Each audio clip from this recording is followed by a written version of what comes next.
The Cleveland Institute of Music has yet again been in the news. I say news in quotations. It's not like this is nationally known news. It's probably mostly regional to Cleveland and to alums of the institution. But CIM is what we call it.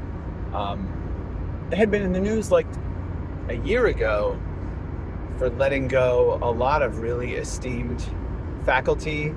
The one name that comes to mind is Michael Sachs, the principal trumpet of the Cleveland Orchestra, and not only someone with an amazing skill and pedigree, but also beloved and important pedagogically, and as far as I know, like a good person, a good colleague. I had with my interactions with him were really positive, and anyway, so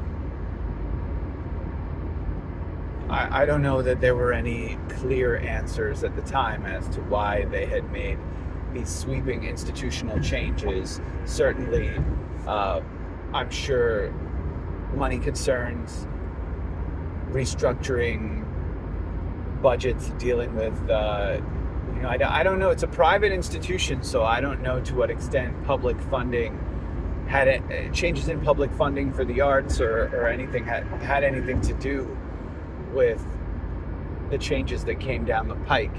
But I think that institutions have to be competitive in that they can't simply rely on tuition revenue, because as the economy gets worse and people tighten their belts, I don't know that tuition revenue is readily available. I don't know that student loans at good interest rates are readily available, or that it seems like a sound decision to take out huge loans. But anyway, I hadn't heard much. It kind of blew over. CIM was continuing. I would get periodic updates of their concert series, the faculty, the student orchestra, the guest conductors they were having in, and everything seemed like it was going fine. Even if I questioned those earlier decisions, but didn't want to take the time to really investigate the motives and the details of it. It's nothing that really involves me. But CIM's in the news again because I believe, I kind of scanned, read the article, read some comments. I haven't dug so deeply, so if I'm off base, someone can let me know. But the understanding is that CIM had previously had a really strong relationship with neighboring Case Western Reserve University.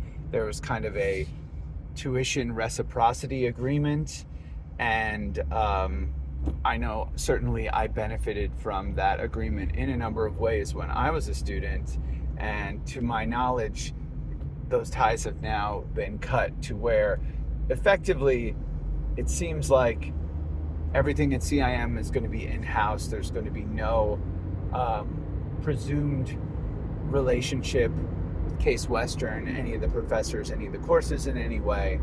And Case Western is encouraging CIM students to pay their own separate tuition if they want to get involved with anything in Case Western on a credit by credit basis, and CIM is encouraging Case Western students to pay per credit to do anything at CIM, but there's no reciprocity where if you're paying full tuition or a certain amount of tuition enrolled as a certain type of student at one institution or the other, you have the freedom and the flexibility to take courses across campus, which of course I can understand and be sympathetic again that some of these contracts may require negotiation, and there are probably challenges to dealing with that with regards to faculty workloads. What are the limits? How many CIM students are really going to take the workload time of Case Western professors, and are they getting compensated for that time? Same thing with CIM professors. Are they being compensated for time working with Case Western students? But ultimately, I think going to a separated agreement kind of weakens it. I really think it weakens CIM a lot, and it probably weakens Case Western as well, provided if there's anyone who goes to Case Western and is, in some part sold on continuing music studies at CIM, if that's a selling point for them, or for, hiring faculty or staff or anything, if it's I would imagine it's a mutually beneficial agreement and arrangement. Now, my undergraduate degree is from the Eastman School of Music, which is totally separate in its location and kind of mostly handles its courses in-house for the most part, but is in relation with the University of Rochester. And my degree, my diploma, and my transcripts say the University of Rochester. So even though I have a bachelor's degree from the Eastman School of Music, it's also from the University of Rochester, which I feel like makes it stronger. But I don't know that I actually have any real concrete evidence or data to support that claim. But it's just, I guess it's just a feeling. It's a vibe, as the young people say. I know that as an undergrad, our kind of humanities core were taught by, I don't believe they were taught by University of Rochester, like full professors. They were probably they might have been taught by adjuncts, or they might have been taught by junior professors that needed to fill a teaching load to get to be full-time, or they may have been even taught by doctoral graduate students or master's graduate students. I honestly don't remember that well, but there were some good teachers, there were some good classes with regards to literature classes. I really just remember being exposed. I don't really remember the teachers so well. I just remember being exposed to some good classic literature and things that I didn't read that some people read in high school, but I didn't read in high school. I feel like in today's landscape with kids and I couldn't envision like reading the Canterbury Tales in high school. I feel like you'd have to be over 18. There'd have to be no accountability to an adult to read something like that and discuss it. So that was a really good thing to do in college. Also, we read Genesis from the Bible, and then we read Paradise Lost. Again, I feel like that would have been difficult to do in high school. I don't remember when I read Moore's Utopia. I think that was in college and not in high school. I feel like you could do that in high school. That would be okay. But again, that wasn't a part of my high school curriculum for literature. So it filled in some gaps and exposed me to some things that I just, there's so much literature out there. It's nice to go somewhere else and meet some other professors and read some things that you weren't exposed to before, But I read some good stuff in high school that we didn't do in this literature course, also. So I was grateful for. It's not like I'm not grateful for reading, I don't know, The Great Gatsby or The Crucible or whatever we did in high school, things like that. Catcher in the Rye, which was my favorite book forever. But anyway, I also did take one class on the River campus. It was hard, and I didn't really understand how to be successful in the class. And I think I had needed like a sort of better study skills help. But I sort of know why that is now. It took going to grad school for me to sort of recognize what I needed to improve and address in my study skills that I didn't know at the time. But other than that, I mean, we would go to campus, the University of Rochester, but I didn't do that much academically there. And there were definitely University of Rochester students who came to Eastman, and they had their own music program. But there was, I believe that some of the doctoral conducting students at Eastman, maybe, in wind conducting or an orchestra, maybe were involved with. In 0.6 miles, exit right to exit 293, I-440 East, US 1, US 64 West, toward Raleigh, Cary, Wake Forest. We're involved with the University of Rochester ensembles. I don't remember all the particulars. In fact, and I need to talk about this again some other time. I'm sure this conductor is like out there and successful, but I never hear their name anymore. But there was definitely like a young hotshot conductor from the University of Rochester who, I think had been taking exit right. I've been taking lessons privately with Neil Verone, and to me, he was passing himself off as an Eastman conducting student, and he was like really making false claims, but whatever, it doesn't matter. In 600 feet, continue straight. What I would come to realize is, despite the fact that at every institution I've been to, it's meaningful at the time to be a part of the institutional culture, and you get kind of indoctrinated into it, and not in a negative way, and into some of the positive things that it has to offer if you're really taking part of it, and you're really immersed in 600 feet, exit right, in the experience and exposed to a lot of different things, to where, to me, it matters where you went to school and who you studied with, but ultimately, in the real world, it does not matter where you went to school and who you studied with. It doesn't matter at all. Hardly at all. But anyway,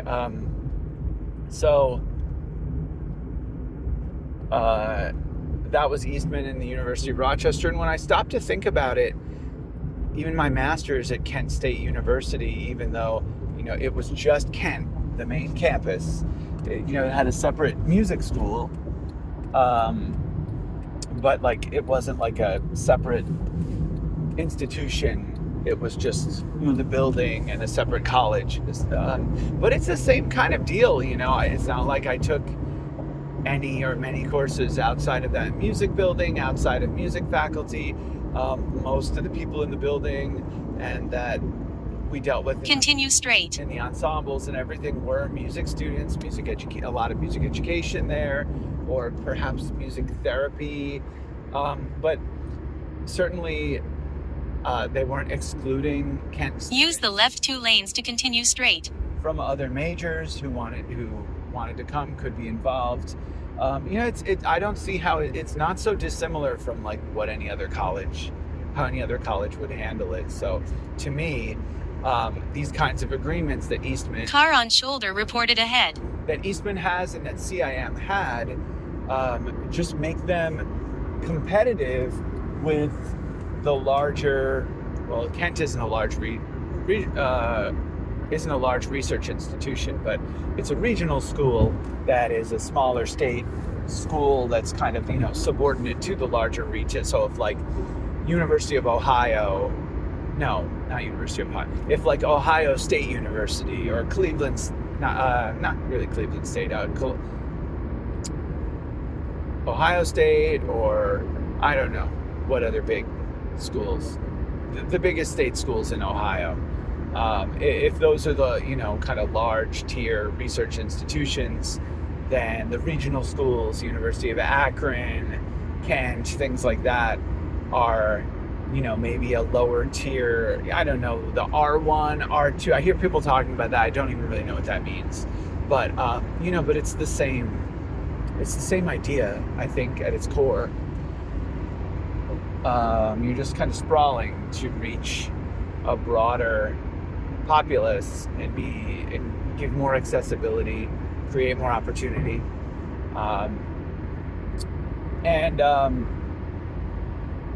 So anyway, so CIM had similar ties to Case Western, although my degree My doctorate is just from the Cleveland Institute of Music, even though I definitely was involved in many official and unofficial ways with Case Western.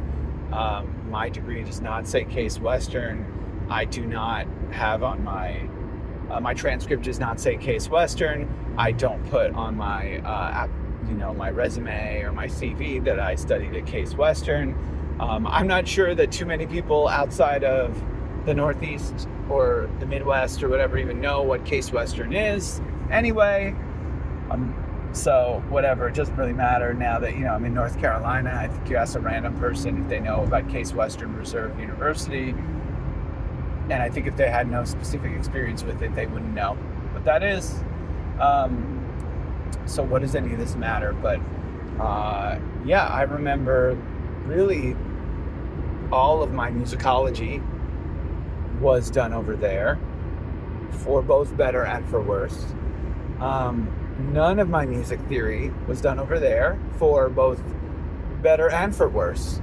I was involved with the music education department I was involved in the band department, and I tried very hard not to be involved with the jazz department because I had tried to do that at my master's and it was unsuccessful, and it ended up being a good thing that I got involved with jazz in my master's, but I really was trying not to do too much, and I really needed to hunker down on some of the academics, the study skills, and I really wanted to keep focusing on bringing my playing up, my performing, chamber music, all that I did not, and I wanted to keep with band. I wanted to keep with conducting if I could. I had to sidetrack some of that when I just really felt like I made the conscious decision that tuba and academics, for what they were wanting me to do or what they were trying to haze me and say I couldn't do, that I really needed to focus on that. So I kind of, conducting and composition was where I could find time for it, and staying in the band world. And Case Western allowed me to do that. And I also taught. I was technically a faculty member. My title was teacher of tuba because, I don't know, heaven forbid I would be an adjunct instructor or a lecturer, that it had to be teacher. I don't know why institutions can be so petty with titles anyway. I'm a CIM doctoral student. Obviously, I'm not going to pass myself off as the professor of tuba at the Cleveland Institute of Music. That would be ridiculous. That was never even really a goal of mine. But, why, if I could say I was a lecturer, why wouldn't you want to help me in my pursuit of an academic career? You have to downgrade me to teacher by title. In 0.6 miles, use the right 2 lanes to take exit 95, North Carolina 55 toward Apex, Holly Springs, Fuquay Varina. Maybe lecturer, there was some kind of pay scale that they wouldn't let me have. Anyway, I digress. But I taught Case Western students who took tuba lessons at CIM through the joint music program, and it was a lot of fun, and I really enjoyed it. I had some talented students, and it was something that I looked forward to. I was happy to do. I was sad when I left and it ended. It was not very lucrative, and to be totally honest, they could have. I think it was an hourly rate or so. So institutions, music schools always lose money on private lessons. I really don't know that there's a business model out there where you're going to make any money off private lessons. Although I will say that at music schools, typically, because the private lessons are so important and the jury use the right 2 lanes to turn right, are so important. Typically, if you're a music major, your private lessons are 4 credits a semester, something like that. But if you're at a state school or something where students are paying more a la carte, and there isn't as much of a differentiation between students who are music majors taking lessons and students who are majoring in anything else taking lessons, they tend to be more like one or maybe 2 credits, because they're trying to save a la carte tuition. Use the left sure 2 lanes to turn left. students register for them, and a lot of time, again, I think at the music schools, the large ensembles are very important. You need to be playing an orchestra and playing the rep and registered for it, and so those are often like 3 or 4 credits. And at other institutions, they're more like 1 credit where you're paying per credit hour. So the models are very different, and so the money can look very different in the way a colleague recently explained it to me, is that she was feeling that, like, having, for schools that have like large marching bands or something where they have, maybe close to 200 people registered, even if it's just 1 credit, that obviously there's staff, but there's only 1 faculty or 1 or 2 faculty members of record that are assigned. They have other assignments. That's a part of their load. They're, probably making a good salary. Maybe there's some subsidy from athletics, especially for a marching band, or some endowment or whatever. And, so in her eye, you take a lot of that additional revenue, and it's kind of subsidizing what you lose on one-to-one private lessons when you have a student paying for a credit hour and you've got to pay the teacher for supporting them for those lessons. But all that to say is that I made significantly less money teaching those students as a teacher of tuba, which is fine. And they didn't need to pay me more per hour, but they could have probably just raised my hours a little bit and had me also do some additional administrative duties or things to assist with facilitating this joint music program. That, there were probably ways that they could have used student work, whether it's work, I don't know if work study would be allowed, I don't know the rules for work study, but just student work in general, to kind of help make it so some of it didn't cost as much to the duties that the full-time faculty or full-time staff didn't need to do, to free their load up so they could load them with more teaching or whatever. There's probably a way to do it, so they could have kept this arrangement. And if there was absolutely no way that they could have made it happen, I would hope they would have been transparent about that would have been obvious, and that there would be no controversy. But I feel like it's where there's smoke, there's fire kind of thing. There's obviously some kind of controversy. I think a lot of it stems from a lack of transparency. I always question with all institutions why there's less transparency. Turn left. I guess it opens people up to criticism, but if you address the possible criticism and you state your case that you've considered these options and it's your right to make a decision, and this is the best decision you've made. I mean, basically they're asking us to presume that they've done this, that all intentions are good, and but we're not really seeing any evidence that all the options have been evaluated and that all the intentions are good. So I think that's where a lot of the controversy comes from. So I think it's sad. I think it weakens both institutions. I think my time at CIM wouldn't have been as good as it was without Case Western. I think it could have been improved by doing more with Case Western. I think, and I thought I really enjoyed being at their music library and their library and accessing Ohio Link over there as much as I did. I didn't just I used the public libraries in Cleveland. I used Case Western's library. I used CIM's library. I love libraries, and it makes me nostalgic. I miss walking around the University Circle area, the Cleveland Institute of Art, Severance Hall, some of the places we used to get coffee. I was also just thinking of one of my friends or friends there, Maria Schwartz, would carry a big bag of snacks around, and I wish I had not waited until I was older to adopt that. I probably spent more money than I should have getting a takeout coffee or a snack at like a bodega snack or a lunch out or something when I was a graduate student. I was kind of stuck on campus. We now, if we're going to pack a big bag of snacks, fruit, nuts, things like that, we call it a Maria bag after her. But it just made me nostalgic for the really good times there. There were also some really bad, stressful times there that maybe talk about another time. I don't want to ignore it, but I'm already prone to rambling. But yeah, I think it's sad. I don't understand it. I don't think it's wise, but I don't know the full picture. And it seems like, from what I read a little bit on the internet, a lot of other people had, especially in undergrad, I'm sure the CIM undergrads had even a different experience than I did as a doctoral student.